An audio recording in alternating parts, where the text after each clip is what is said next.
आजची आपली सफर आहे सह्याद्रीच्या कुशीत वसलेल्या एका अद्भुत ठिकाणी, जिथे निसर्गाची हिरवाई, डोंगराची भव्यता आणि महादेवाची भक्ती एकाच ठिकाणी अनुभवायला मिळते. आपण आलो आहोत मार्लेश्वर मारळ. चला आजच्या या सुंदर प्रवासाला सुरुवात करूया. हर हर महादेव.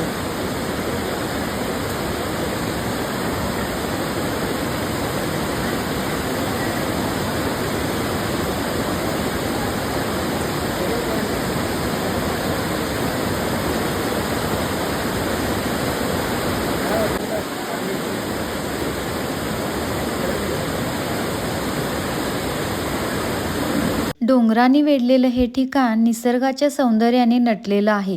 मंदिराकडे जाताना आजूबाजूची हिरवाई आणि शांत वातावरण मनाला एक वेगळीच प्रसन्नता देते. पावसाळ्यात या परिसराचं सौंदर्य आणखीनच खुलून दिसतं. धुकं, हिरवेगार डोंगर आणि वाहणारे धबधबे यामुळे मार्लेश्वरची सफर अविस्मरणीय बनते. मार्लेश्वर हे भगवान शंकराला समर्पित असलेलं एक श्रद्धास्थान आहे. येथे दर्शन घेताना भक्तांना आध्यात्मिक शांततेचा अनुभव मिळतो. मागे एवढा सुंदर धबधबा होता की फोटोशूट केल्याशिवाय राहिलंच नाही. निसर्गाच्या या सुंदर ठिकाणी काही खास क्षण कॅमेऱ्यात कैद केले. धबधब्याचा आवाज, आजूबाजूची हिरवाई आणि समोरचा सुंदर नजारा, मग थोडंसं फोटोशूट तर बनतंच. मार्लेश्वरच्या या सुंदर परिसरात धबधब्याने लक्ष वेधून घेतलं आणि मग काय, थोडे फोटो काढलेच.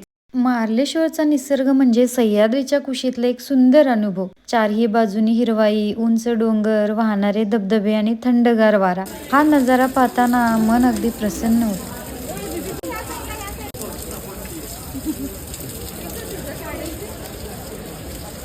मार्लेश्वरचं दर्शन घेण्यासाठी तब्बल 500 पायऱ्या चढून गेलो आणि दर्शन झाल्यानंतर पुन्हा खाली उतरलो. एवढा प्रवास केल्यानंतर आता भूक तर लागणारच, म्हणून गरमागरम पिठलं भाकरीवर ताव मारला. खाली येताना थंडगार पाण्याचा अनुभव घेत काही क्षण तिथेच थांबलो. मार्लेश्वरचा निसर्ग प्रत्येक वळणावर काहीतरी नवीन अनुभव देतो. तुम्हाला हा व्हिडिओ आवडल्यास लाईक, शेअर आणि सबस्क्राईब नक्की करा.